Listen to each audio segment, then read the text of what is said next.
Donald Trump ने पाकिस्तान का शुक्रिया अदा कर दिया। एक बड़े अहम लीडर को जो 2021 के काबुल एयरपोर्ट हमले का मास्टरमाइंड कहा जा रहा है, उसको पकड़वाने के बाद लेट अली शो यू के इस एपिसोड में आप सबको खुशामदीद। Do like, subscribe and share this content. Donald Trump ने जो अपनी पहली स्पीच दी है कांग्रेस को, उसके अंदर पाकिस्तान का शुक्रिया अदा किया है कि एबी गेट हाथ धमाका जो अगस्त 2021 अमेरिका और अमेरिकन सोल्जर्स जा रहे थे बाहर एबी गेट के, 13 अमेरिकी सोल्जर्स अस्करी मारे गए और उसके बाद जो उसका मास्टरमाइंड था वो पकड़ा गया। पहले सुने डोनाल्ड ट्रंप ने क्या कहा, फिर बात को आगे बढ़ाते हैं। That we have just apprehended the top terrorist responsible for that atrocity, and he is right now on his way here to face the swift sword of American justice.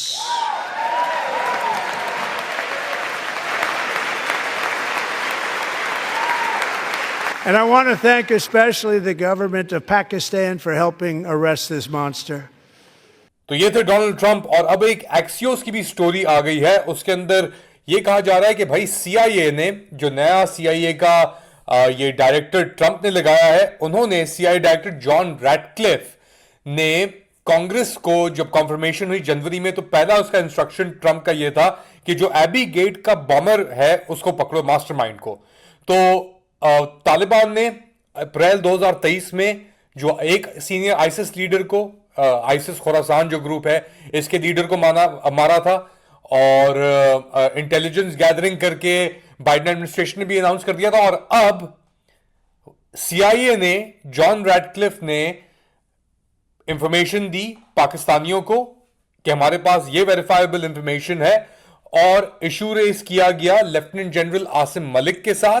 और फिर पाकिस्तान ने एक स्पेशल टीम भेजी, अपनी counter terrorism team, पाक Afghan border के ऊपर, और वहां पे इन्होंने इस शख्स को, जिसका नाम मोहम्मद शरीफुल्लाह बताया जा रहा है, जो एक आईसिस खुरासान का एक अहम लीडर है, और इस हादसे के अंदर 170 अफगान मारे गए थे और 13 अमरीकी सर्विसमैन मारे गए थे बाय द वे।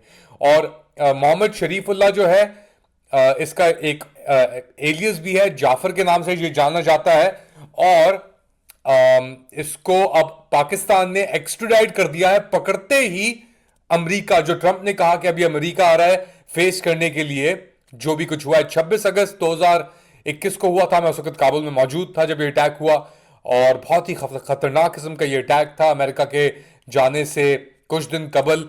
और ट्रंप कह रहा है वो एक डिजास्टर था, ये जो विड्रॉल की है जिस तरीके से इन लोगों ने, बाइडेन एडमिनिस्ट्रेशन ने, वो डिजास्टर्स विड्रॉल थी। मगर पाकिस्तान का शुक्रिया इस वक्त करना बड़ा अहम है। और जो हम कंसेशंस की बात कर रहे थे, और हम कह रहे थे कि पाकिस्तान को सीआईए बेसिकली डील कर रहा है, पाकिस्तान की जो हुकूमत है, और यूक्रेन की सप्लाई चेन भी लगाने के लिए। तो ये भी मुझे पता है कि एफर्ट्स चल रहे थे कि राब्ते किस तरीके अपने एसेट्स को बचाया जाए, और अब लगता है कि ये एसेट्स बच गए हैं। और ये जो एक्सियोस की रिपोर्ट है, ये अपने आखिर में कहती है कि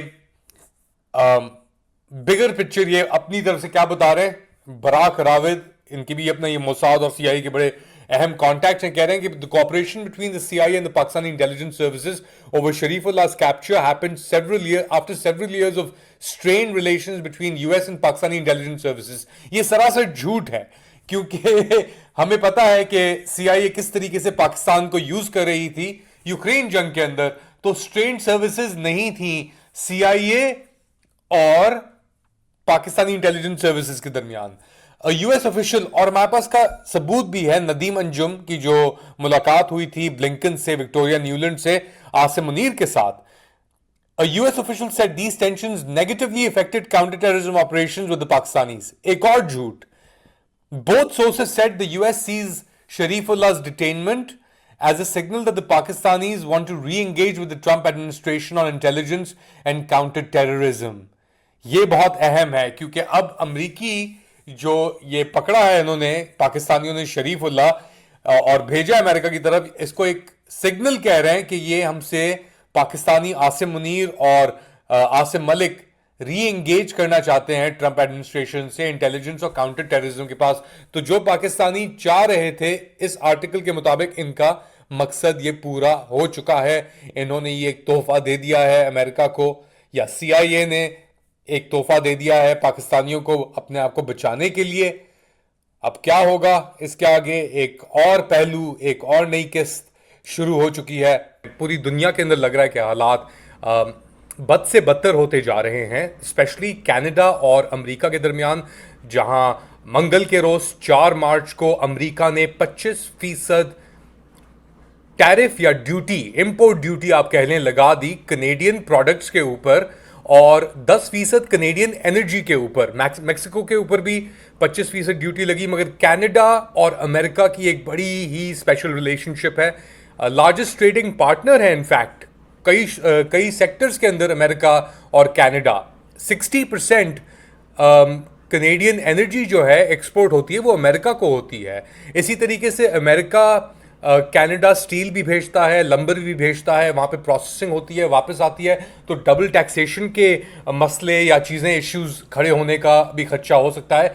मगर पहले सुने कि डोनाल्ड ट्रंप ने क्या कहा 24 घंटे में, और फिर उसके बाद रिएक्शन क्या आया वो दिखाएंगे। Whatever they tariff us, other countries, we will tariff them. That's reciprocal, back and forth. Whatever they tax us, we will tax. तो ये थे डोनाल्ड ट्रंप, और ये बड़े क्लियर हैं कि भाई फेंटनिल रोको। अच्छा, एक इंटरेस्टिंग चीज़ ये है कि ये टैक्स, ये जो लगाई हैं इंपोर्ट ड्यूटीज़, इसके फौरन बाद जो उनके ट्रेजरी सेक्रेटरी हैं मेरे ख्याल से अमेरिका के अंदर, उसका स्टेटमेंट आया फॉक्स न्यूज़ के ऊपर कि एक दिन के अंदर शायद हम स्केल बैक कर लेंगे जो हमने इंपोर्ट ड्यूटीज लगाई हैं। तो ये गेम एक चल रहा है, और कनाडा के अंदर बड़ी ही खार लगी हुई है, छिड़ी हुई है इस चीज़ को लेकर। पहले सुने जस्टिन ट्रूडो को, उसके बाद पियर पॉलिएव को, और आखिर में डग फोर्ड को। और डग फोर्ड बड़ा ही अहम किरदार है ओंटारियो के अंदर। अभी इसने इलेक्शन प्रीमियर, दोबारा ये इलेक्शन जीत के आ गया है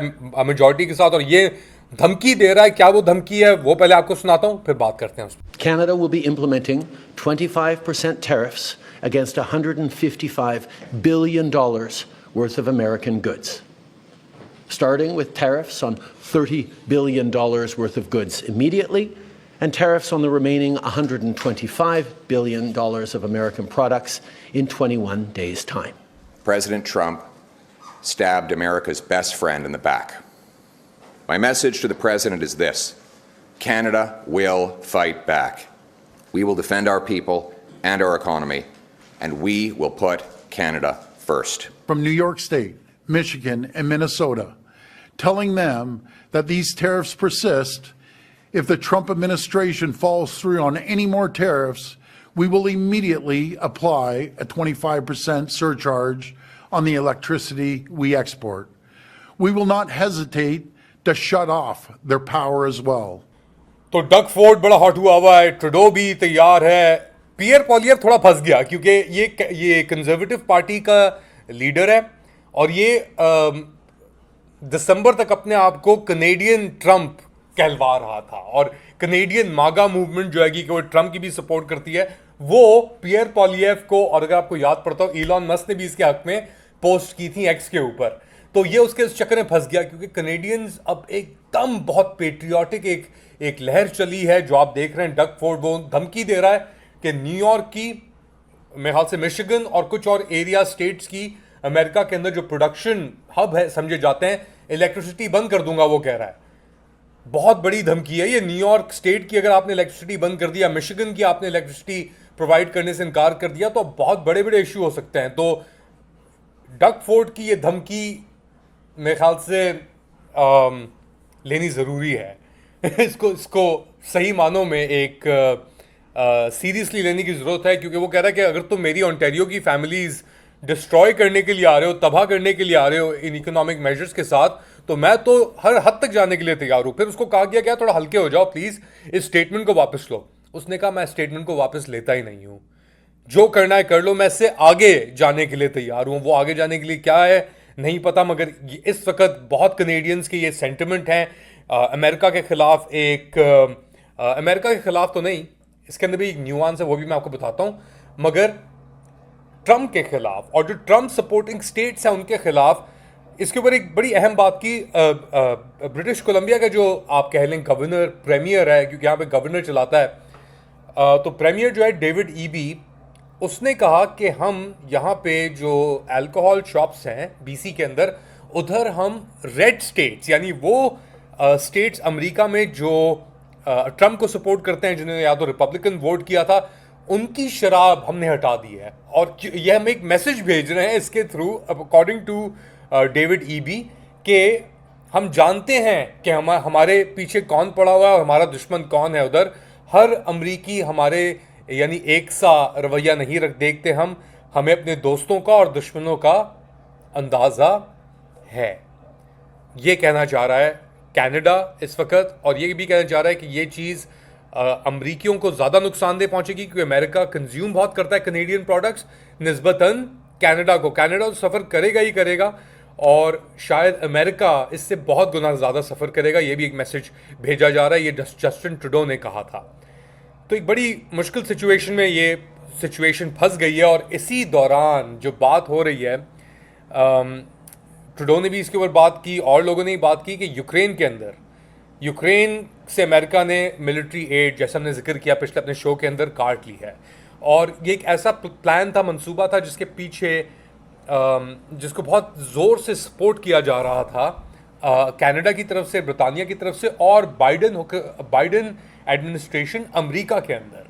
तो एकदम उसके ऊपर फुल स्टॉप लग गया, और फिर कनाडा अपने आप को एक मुश्किल वक्त में उस सिचुएशन को भी एक मुश्किल में पाता है। अच्छा, एक चीज़ यहाँ पे मेरे ख्याल से बताना ज़रूरी है यूक्रेन के हवाले से। पिछले कुछ दिनों के अंदर ज़ेलेंस्की को बहुत ही बुरा भला कहा गया, उसका बहुत मजाक उड़ाया गया, उसको बुली भी किया गया। तो मेरे ख्याल से तो थोड़ी एक वजाहत ज़रूरी है। मुझे याद है जैसी जंग छिड़ी तो ये आइडिया था कि 3 दिन के अंदर कीव जो है उसके ऊपर कब्जा हो जाएगा, 3 दिन में पूरी हुकूमत को लपेट लेंगे रशियंस, और यूक्रेन तो गया।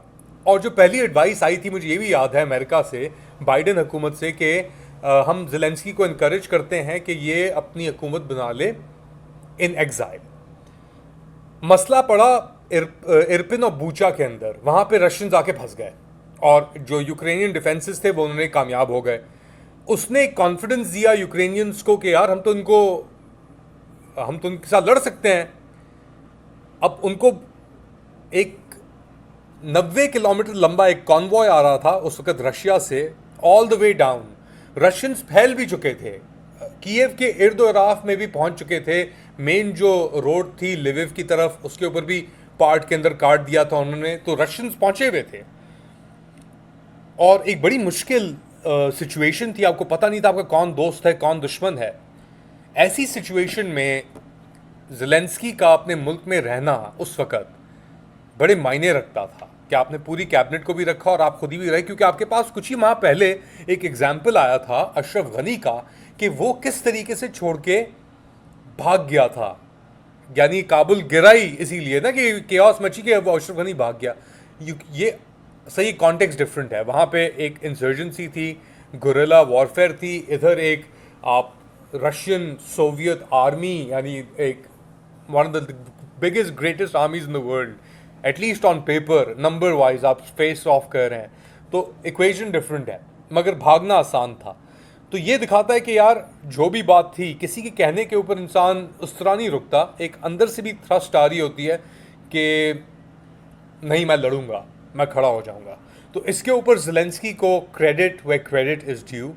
ही didn't run away, he stayed and he fought for his people and he still fighting for his people. अब आप कह सकते हैं यार वो उसका सर बहुत ऊपर चढ़ चुका है, whatever it is, but facts are facts, इनको तो आप डिनाई नहीं कर सकते।